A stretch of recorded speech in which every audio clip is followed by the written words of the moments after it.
Hello guys, for today's video tatalakayin natin kung ano nga ba ang disadvantages ng my agency. Bakit karamihan sa mga pumapasok sa Popo apps, sa mga live streaming ay pinapayo na wag na lamang pumasok sa agency.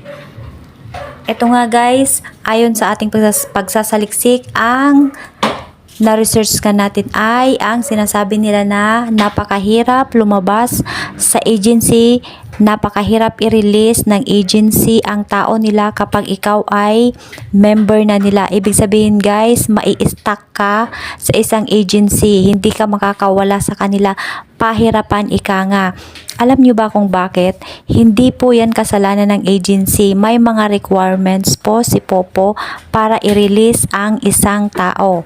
Kung hindi mo naman po yan na-met yung requirements na gusto ni Popo para i-release ang tao sa isang agency, ay hindi ka po talaga i-release. Kung ang katwiran mo lamang po ay aalis ka na at lilipat ka sa ibang agency, hindi po yan pinapayagan ni Popo kung yan lamang po ang iyong rason sa pag-alis mo sa isang agency. Kaya guys, kung pwede lang, wag na lang kayong pumasok sa mga agency na yan. Pwede naman po tayong kumita kahit wala tayong agency sa pagtatasking natin sa araw-araw.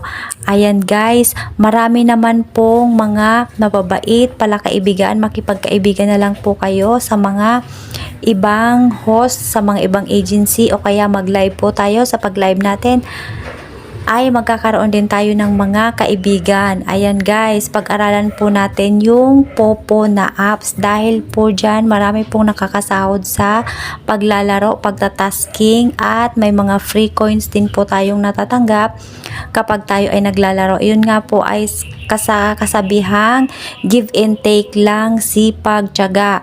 Halimbawa kapag pumunta ka rin po sa ibang party, hindi lang po lagi kang magsasalo ng ayuda, mamigay ka rin po para matuwa din sa'yo yung inupuan mo. Halimbawa kapag nag-CS ka, yun lamang guys. Pero kung gusto nyo po talagang magkaroon ng agency para hindi na kayo mahirapan sa panel na uupuan nyo kapag merong sa crown seat, nasa sa inyo po yan kung papasok kayo sa isang agency. Pero mahirap po ang lumabas, mahirap i-release ang tao, ang member ng isang agency kung hindi po ano yung katwiran nila. Kaya guys, pag-isipan po natin kung gusto talaga nating sumali, or kung sasali po talaga tayo, determinado yung sumali, kailangan yung sasalihan natin na agency ay active. Yung alam po natin na maaasikaso tayo, matuturuan tayo, at magaguide tayo sa lahat para po matuto tayo sa apps na ito. Yun lamang guys, maraming salamat. Paki-subscribe naman po ang aking YouTube channel. Thank you so much.